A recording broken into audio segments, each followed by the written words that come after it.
High everyone आज चाहिँ म तपाईँहरूलाई एकदमै फेमस जग्गा चाहिँ भन्दिनँ, तर एकदमै दामी जग्गा चाहिँ देखाउन गइरहेको छु है त।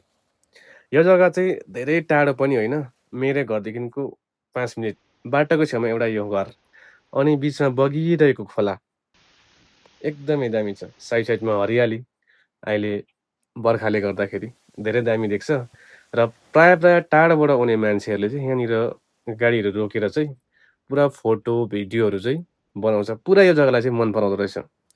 तर हामीलाई चाहिँ यहाँकै भएर यस्तो वास्ता नै हुँदैन। र यो जग्गा चाहिँ आइपुग्नुको लागि चाहिँ दार्जिलिङदेखिको 30-35 किलोमिटर टाढो पर्छ। यो जग्गा चाहिँ बाटोमै पर्छ। यो जुन चाहिँ रोड छ, यो चाहिँ मानेभन्ज्याङ अनि सिक्किम पनि क्रस हुन्छ यो बाटो हिँड्यो भने चाहिँ। यो जग्गाको नाम चाहिँ हो बखिम गाउँ र यो बगिरहेको खोलाको नाम चाहिँ हो कालीखोला। कालीखोला चाहिँ सिङ्गलिला नेसनल पार्क मुनि धोत्रेदेखिको सुरुवात भएर चाहिँ बग्दै-बग्दै रङ्गीतमा मिक्स हुन्छ। अनि यो पारिपट्टि देख्ने चाहिँ हो आरबोटे। आरबोटे र बखिम गाउँलाई चाहिँ कालीखोलाले मात्र छुट्याएको छ। यो जग्गा चाहिँ मलाई एकदमै मनपर्छ र तपाईँहरूलाई चाहिँ मैले फर्स्टमा भनेको थिएँ, फेमस जग्गा चाहिँ होइन, दामी जग्गा चाहिँ देखाउँछु है त भनेर। र तपाईँहरूलाई यो जग्गा कस्तो लाग्यो? राम्रो लाग्यो कि नराम्रो लाग्यो? कमेन्ट चाहिँ गर्नुहोस् है त।